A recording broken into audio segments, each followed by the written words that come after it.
Assalamualaikum warahmatullahi wabarakatuh. Hari ini kita akan membahas materi tentang gaya magnetik bagian pertama. Gaya magnetik pada kawat lurus berarus listrik bersama saya Dede Rustiawan Kusmana. Baiklah, kita perhatikan dulu, ini ada alat-alat yang digunakan dalam kehidupan kita sehari-hari. Ada mesin cuci, kemudian ada kipas angin, ada bor listrik, ada pompa air ya. Kemudian ada juicer atau blender ya. Ini Tamiya. Nah, pada prinsipnya bahwa alat-alat ini semuanya menggunakan perubahan energi, yaitu dari energi listrik menjadi energi gerak. Nah, bagaimana konsep perubahan energi listrik menjadi energi gerak? Marilah kita bahas teorinya sebagai berikut. Nah, jadi gaya magnetik pada kawat berarus listrik. Jadi sebuah kawat dengan panjang L, jika dialiri arus listrik sebesar I dan diletakkan pada suatu medan magnetik sebesar B, maka akan timbul gaya magnetik pada kawat tersebut. Nah, jadi misalkan ini ada medan magnet arahnya dari kutub utara ke kutub selatan. Lalu ada kawat berarus listrik I, maka kawat ini akan mendapat gaya magnetik. Nah, berapa besarnya? Dirumuskan F sama dengan IL cross B. Ya. Nah, atau bisa saja membentuk sudut theta terhadap medan magnet. Ya. Kawat berarus I itu membentuk sudut theta terhadap medan magnet B, maka bisa dituliskan dalam bentuk persamaan F sama dengan ILB sin theta. Nah, jadi ini rumus vektor ya. F sama dengan IL cross B, sedangkan ini nilainya adalah ILB sin theta. Nah, kemudian yang kedua, bahwa gaya magnetik juga memiliki arah. Bagaimana cara menentukan arah gaya magnetik? Pertama, kita bisa menggunakan kaidah tangan kanan. Ya. Nah, bisa seperti ini gambarnya. Kalau seperti ini berarti ibu jari menunjukkan arah I, kemudian telunjuk menunjukkan arah B, medan magnet, dan jari tengah menunjukkan arah F. Di mana F itu tegak lurus terhadap B maupun terhadap I. Atau boleh menggunakan telapak tangan terbuka begini.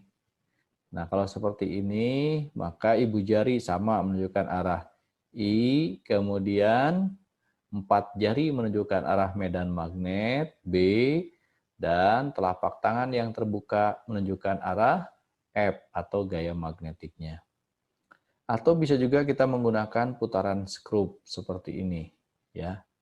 Jadi diputar dari I ke B. Nah, jadi kalau diputar dari I ke B, ya. Nah, jadi kalau ada putaran kanan, arah maju, nah seperti ini, misalnya diputarnya searah jarum jam, maka berarti masuk bidang gambar, gitu ya. Masuk, maju. Kemudian arah mundur, kalau diputar berlawanan arah jarum jam. Jadi kalau diputar berlawanan jarum jam, berarti ini akan membuka kan, berarti maju menuju pembaca arah F-nya, gitu. Jadi bisa menggunakan kaidah tangan atau menggunakan kaidah putaran skrup sama saja.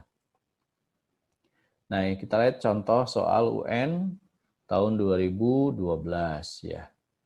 Nah, ini ada kawat berarus dalam medan magnet. Kemana arah gaya magnetik yang dialami kawat AB ya? Ya, penyelesaiannya pertama kita tentukan dulu arah garis-garis gaya magnet B. Arahnya dari kutub utara ke kutub selatan. Arah arusnya ke bawah. Lalu kita gunakan kaidah tangan kanan, ya. Mau seperti ini boleh, mau yang seperti ini boleh sama, ya. Nah, jadi arah arus ke bawah berarti ini ibu jari, ya. Kemudian B-nya ke kanan, ini 4 jari atau telunjuk boleh. Nah, maka akan diperoleh arah telapak tangan atau arah jari tengah itu menunjukkan ke arah tegak lurus, keluar bidang kertas atau bidang gambar ya. Oke, jadi jawabannya adalah yang E. Nah, kemudian yang kedua, ini soal UN juga sama ya. Nah, jadi kalau ada tanda silang-silang begini, berarti medan magnetnya homogen masuk bidang gambar. Lalu ini ada kawat peki. Kawat peki ini dialiri arus dari Q ke P. Berarti gayanya kemana? Berarti akan melengkung ke arah mana? Begitu ya. Nah, gunakan kaidah tangan kanan. Ya, jadi berarti arah arusnya tadi dari Q ke P, ya. Nah, B-nya masuk, jadi berarti ini telunjuknya masuk, lalu I-nya ke arah P, maka kemana arah F-nya? Tentu sama dengan arahnya ke bawah, ya. Maka jawabannya adalah yang A. Lantas yang nomor 3, ada sebuah kawat panjangnya 80 cm, arus listriknya 15 ampere, berada dalam medan magnetik 20 militesla. Lalu arahnya itu membentuk sudut 53 derajat medan magnet dengan arah arusnya. Tentukan gaya Lorentz yang dialami kawat tersebut. Nah, gaya magnetik ini sering disebut juga dengan gaya Lorentz, gitu ya. Nah, jadi kita gunakan persamaan tadi ILB sin theta. Nah, I-nya 15, kemudian L-nya 80 cm, kemeterkan dulu. B-nya 20 mili Tesla dibagi 1000 berarti sama dengan 0,02 Tesla dan sin 53 derajat. Sin 53 itu 0,8. Maka diperoleh hasilnya 0,192 Newton atau 192 mili Newton. Kemudian kalau dua kawat sejajar berarus listrik juga bisa menyebabkan terjadinya gaya magnetik, gitu ya. Nah, contoh seperti ini, kalau ada kawat berarus listrik, arah arusnya sama sejajar, berjarak A, gitu ya. Nah, pertama kita lihat bahwa ini arusnya ke atas, yang kawat 1, maka medan magnetnya seperti ini lintasannya. Ya. Jadi akan berputar seperti ini, putarannya dengan menggunakan kaidah tangan kanan. Nah, nanti medan magnetnya itu kena ke kawat 2. Nah, jadi pas kena ke kawat 2 ini tanda silang artinya masuk bidang gambar. Sedangkan kawat berarusnya adalah ke atas. Ya, kawat berarusnya ke atas. Maka akan timbul gaya yang arahnya ke sebelah kiri. Ya, sesuai kaidah tangan kanan tadi ya. Jadi sekali lagi ini arah arus, ini arah medan magnetnya masuk bidang gambar, kena ke kawat 2, maka gaya pada kawat 2 arahnya ke sebelah kiri. Nah, kemudian pada kawat yang kedua juga ada medan magnet sama nih. Arusnya kan ke atas. Berarti medan magnetnya seperti ini, melingkarnya sama ya. Nah, pas kena ke kawat 2, pas kena ke kawat 1, arah medan magnetnya keluar. Maka kalau medan magnetnya keluar arah arusnya ke atas, gunakan kaidah tangan kanan, maka F-nya ke sebelah kanan. Jadi kesimpulannya, dua kawat sejajar berarus listrik, apabila arah arusnya sama, maka akan terjadi gaya tarik-menarik. Nah, sebaliknya, bagaimana kalau kawatnya berlawanan arah arusnya? Seperti ini. Jadi kalau kawat 1 arusnya ke atas, ini I-nya, maka medan magnet berputarnya seperti ini, putarannya ya. Nah, ini putarannya. Kena ke kawat 2, berarti sedang masuk bidang gambar. Sedangkan arah arusnya kan ke bawah, gunakan kaidah tangan kanan. Maka muncul gaya pada kawat 2 arahnya ke sebelah kanan. Kemudian pada kawat 1 arah arusnya ke bawah, menimbulkan medan magnet yang arahnya berlawanan dengan kawat 1, ya, putarannya seperti ini. Pas kena ke kawat 1, medan magnetnya kan masuk dari kawat 2. Maka gunakan kaidah tangan kanan, diperoleh arah arusnya ke sebelah kiri. Ya. Maka terjadilah gaya tolak menolak. Jadi kesimpulannya, Dua kawat sejajar berarus listrik. Apabila arah arusnya berlawanan akan menyebabkan terjadi gaya tolak-menolak. Nah, berapa besarnya gaya tarik maupun gaya tolak tadi? Nah, kita gunakan rumus F ILB sin theta. Misalnya F1, tentu I-nya I1, B-nya berasal dari B2. Nah, kalau F persatuan panjang per L, jadilah I.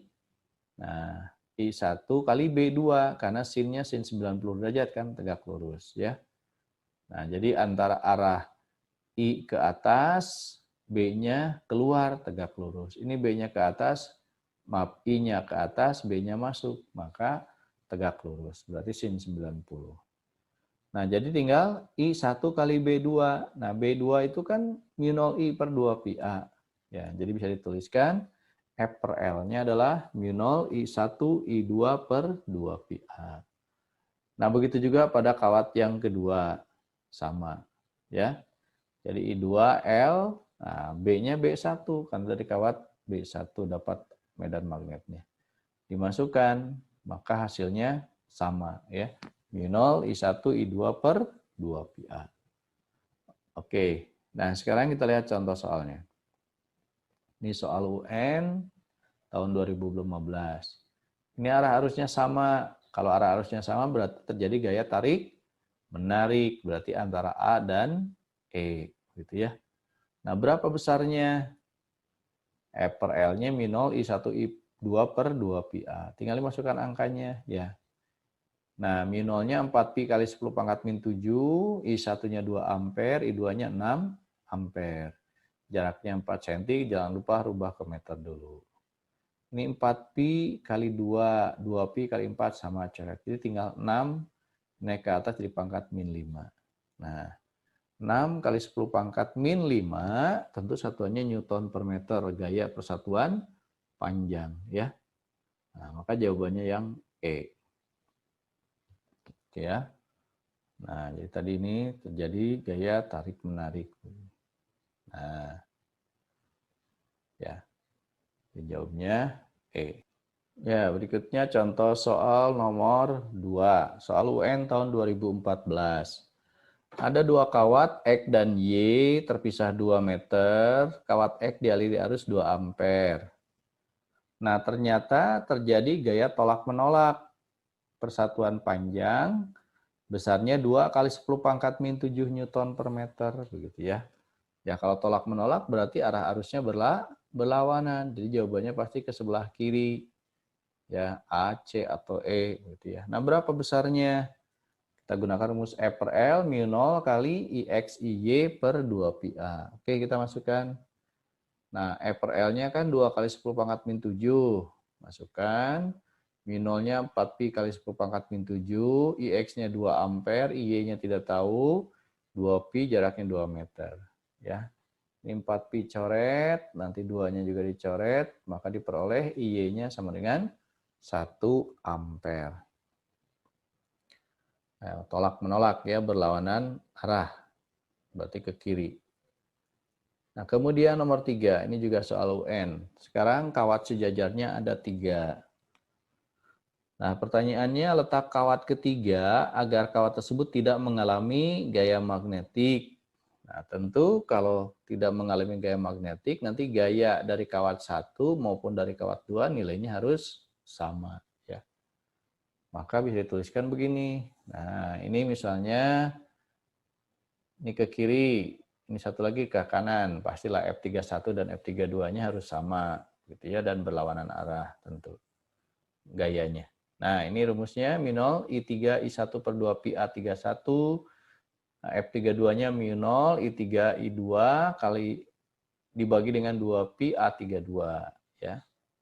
Nah, yang samanya coret, mu 0-nya coret, I3-nya coret, 2 pi-nya coret, maka diperoleh I1 per A31 sama dengan I2 per A32. Masukkan angkanya. Ya. Nah, ini 6 ampere. Ini A31 belum tahu, ini 14 ampere. Nah, kalau ini 30, ini A31 berarti ini 30 dikurangi A31 sini ya.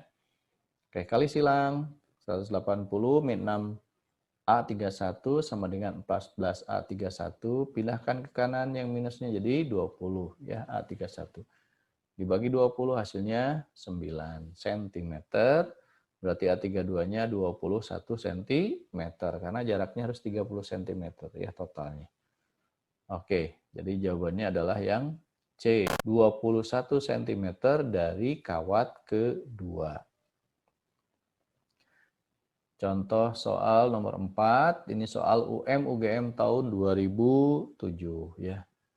Ada kawat P dan Q pada ruang hampa terpisah pada jarak 4 cm dan secara berurutan membawa arus 1 ampere dan 5 ampere mengalir pada arah yang sama.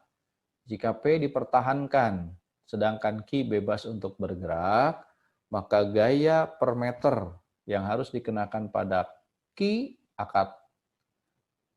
agar tetap pada posisi yang sama bernilai sekitar berapa. Nah, oke. Nah, ini rumusnya kan, F per L min 0 berarti IP IQ per 2 pi A. Tinggal dimasukkan saja, 4pi 10 pangkat min 7, arusnya kan 1 dan 5 ampere. Lalu jaraknya tadi 4 cm ya. Oke, maka diperoleh hasilnya 2,5 kali 10 pangkat min 5 Newton per meter.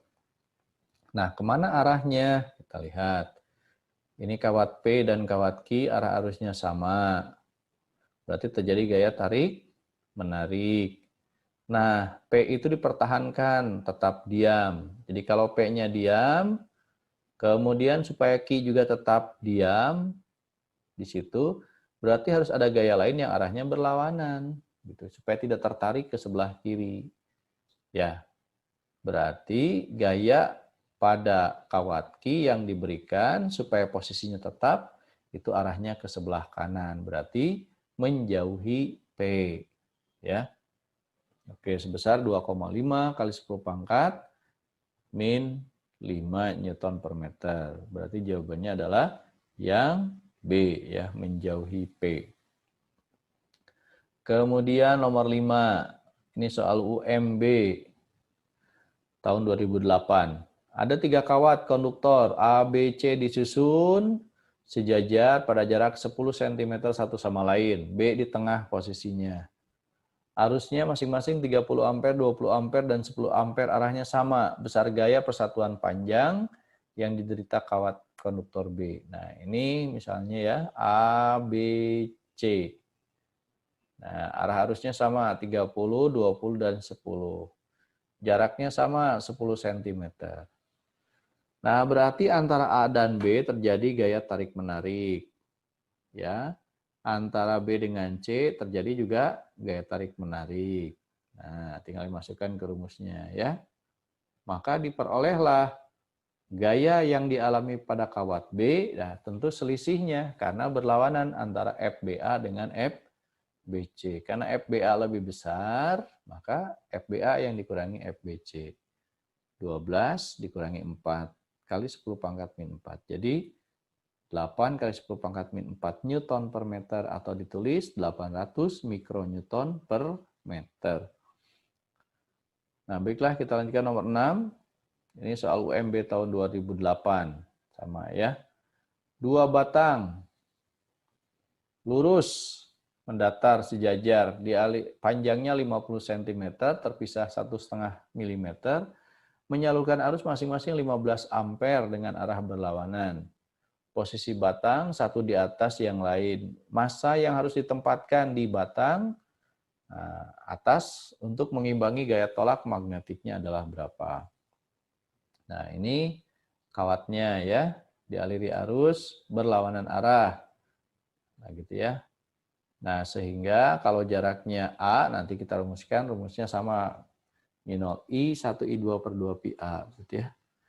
Nah, berarti kalau terjadi tolak menolak, gaya pada yang batang atas arahnya ke atas, ya. Nah, ini F-nya. Kemudian ada gaya gravitasi, arahnya ke bawah.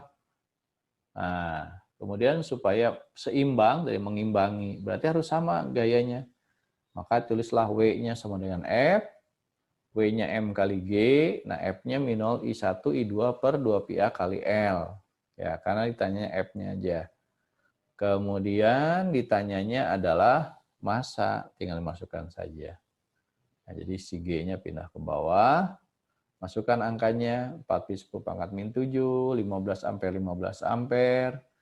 Ini jaraknya dalam milimeter, berarti dirubah ke meter dulu. Lalu G-nya 10, L-nya setengah meter. Dapat 1,5 × 10⁻³ kilogram. Oke, selanjutnya nomor 7. Ini soal UMPTN tahun 94. Ya, ini ada kawat ABCD, kemudian ada kawat PQ dialiri arus, ini I1, ini I2, ini jaraknya 10 cm, ini jaraknya 1 cm. Ya, arusnya masing-masing 10 ampere dan 5 ampere. Resultan gaya yang dialami kawat 4 persegi panjang ABCD sebesar berapa mikronewton, begitu ya. Oke, kita gambarkan dulu. Pertama ada gaya antara kawat I1 dengan kawat I2. Karena arahnya sama, maka terjadi gaya tarik-menarik pada kawat AD dengan kawat PQ. Sementara kawat BC, ya, nah ini berlawanan dengan kawat I1, berarti terjadi gaya tolak menolak. Kita masukkan angkanya, ya. Ini jaraknya 10 cm. Tadi kan 1 cm nih, kemeterkan. Nah, ini 2 × 10⁻⁴, ini 2 × 10⁻⁵. Karena berlawanan tinggal diselisihkan. Ya. Oke, FAD dikurangi FBC. Maka diperoleh 1,8 × 10⁻⁴ Newton. Mikro itu berarti kali 10⁻⁶. Jadi 180 mikronewton. Berikutnya adalah momen gaya. Ya, momen gaya itu lengan gaya dikali dengan gaya, gitu ya. Atau boleh tulis RF sin theta. Nah, kemudian momen couple. Momen couple itu apabila dua gaya sama besar dan berlawanan arah menyebabkan sebuah benda berputar disebut dengan momen couple. Nah, tentu rumusnya ya df sin theta, gitu ya. Jadi sebetulnya kan ini setengah D kali F, ini setengah D kali F. Putarannya sama dijumlahkan, jadi df sin theta. Nah, contohnya seperti ini. Nah, kalau ini ada gaya F2, ini gaya F1, maka menyebabkan dia berputar, gitu kan? Nah, maka disebutlah momen. Momen itu penyebab dia benda berputar, ya. Nah, kalau dituliskan begini, kan F itu BIL atau ILB sin. Nah, tentu di sini sudutnya 90 antara B dengan I-nya ya. 90 derajat. Nah, sehingga ditulisnya 90 derajat kali sin theta. Oke. Kemudian, nah D kali L. Ini D-nya, ini L-nya berarti sama dengan luas. D kali L itu luasnya. Maka bisa diganti menjadi A kali B kali I sin theta. Nah, kalau kumparannya banyak kali N. Ya, jadi untuk N lilitan menjadi Nabi sin theta kali N ya. Oke, nah N-nya jumlah lilitan, A luasnya kumparan, B-nya adalah medan magnetnya, lalu I-nya kuat arus listrik, dan M-nya momen couple. Oke, nah, contoh pemanfaatannya adalah pada motor listrik. Nah, jadi ini penyebab benda berputarnya tadi momen couple, ya. Penyebabnya F-nya adalah gaya magnetik tadi. Oke. Nah, ini contoh motor listrik. Nah, ini prinsipnya seperti ini. Ya. Yang tadi rumus momen couple, Nabi sin theta. Ya, jadi mengubah energi listrik menjadi energi gerak. Nah, atau ini. Ya. Mungkin kalau kalian pernah buka motor Tamiya atau dinamo Tamiya, ya isinya seperti ini. Oke, nah contoh soal 1, kumparan terdiri dari 5.000 lilitan, luas penampangnya 40 cm x 50 cm berada dalam medan magnetik 200 mili Tesla. Jika arus sebesar 2,5 ampere dialirkan pada kumparan tersebut, maka momen kopel maksimum. Nah, tadi kan rumusnya momen kopel itu adalah Nabi sin theta. Nah, bernilai maksimum kalau sin tetanya sama dengan 1. Jadi rumusnya adalah Nabi, tinggal dimasukkan saja. 5.000 kali 0,4 kali 0,5 kali 0,2 kali 2,5 maka diperoleh 50 Newton meter. Nah, berikutnya contoh nomor 2. Ini soal SIMAK UI tahun 2013. Batang kayu kecil diberi kumparan terdiri dari 200 lilitan. Sisi kayu lain diberi beban 60 mg. Diketahui bahwa luas kumparannya 1 cm persegi. Panjang kayunya 30 cm. Batang digantung dengan tali yang masanya dapat diabaikan tepat di tengah-tengahnya. Kumparan diapit oleh 2 kutub magnet seperti terlihat pada gambar. Kumparan diberi arus listrik sebesar 22 mA. Medan magnet yang dibutuhkan agar sistem mengalami keseimbangan. Maka jawabnya adalah, dikatakan seimbang itu kalau sigma torsinya sama dengan 0. Berarti momen gaya yang disebabkan oleh M ini sama dengan momen gaya yang disebabkan oleh kumparan. Nah, jadi kalau Mg kali LOA sama dengan M. Nah, jadi Mg setengah L sama dengan Nabi. Karena kan ini sudutnya 90 derajat. Ya. Oke, tinggal dimasukkan. Nah, ini 60 gram. 60 miligram ya, maaf. 60 miligram berarti 10 pangkat min 6 kali setengah L. Ya. Kali setengah L. Jadi ini kan 10 G-nya, ini setengah L-nya 0,15. Tadi kan L-nya 30 cm. Ya, ini 200, N-nya maaf. N-nya 2000, A-nya 10 pangkat min 4. Lalu B, lalu kali 22 kali 10 pangkat min 3 miliampere tadi ya. Karena min 3 miliampere kan. Nah, masukkan B-nya 0,2 Tesla. Nah, untuk memutarkan kumparan tadi ya, berapa usaha yang diperlukan? Itu pakai rumus integral torsi d theta. Dengan batas diputarnya dari berapa derajat sampai berapa derajat posisinya. Nah, torsinya adalah ini tadi dari momen kopel, berarti sama dengan Nabi sin theta. Oke, nah contoh soalnya, ini soal UMPTN tahun 97 ya. Yang ditanya di sini adalah kerja, berarti W. Berarti rumusnya adalah integral dari torsi atau momen gaya kali d theta. Nah, jadi Nabi sin theta. Kalau diintegralkan menjadi Nabi sin tetanya jadi cos theta. Batasnya dari 0 sampai dengan pi atau 180 derajat. Masukkan angkanya ya. Jadi N-nya 100, A-nya pi R kuadrat, R-nya 5 cm, kemudian B-nya 1,5 Tesla, ya, I-nya 0,1, lalu Nabi cos tetanya diperoleh adalah min 1 dan min 1. Maka diperoleh hasilnya 0,24 Joule.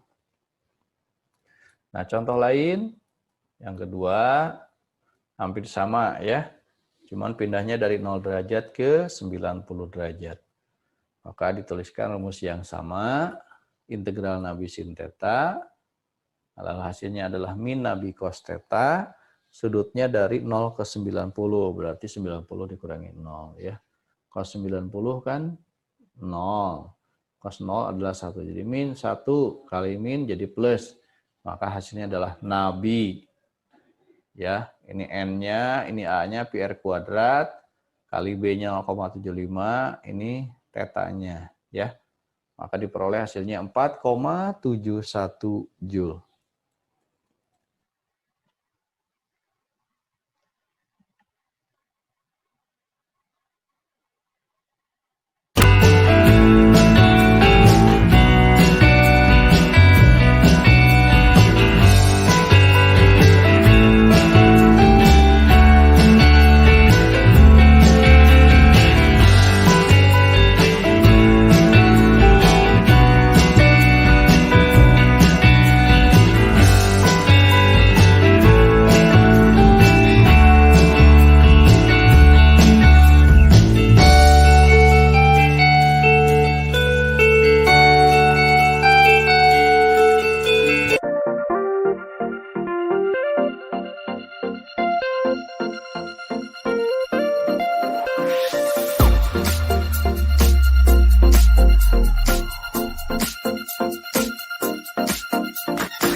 Terima kasih atas perhatiannya. Semoga bermanfaat. Jangan lupa like, share, and subscribe. Wassalamualaikum warahmatullahi wabarakatuh.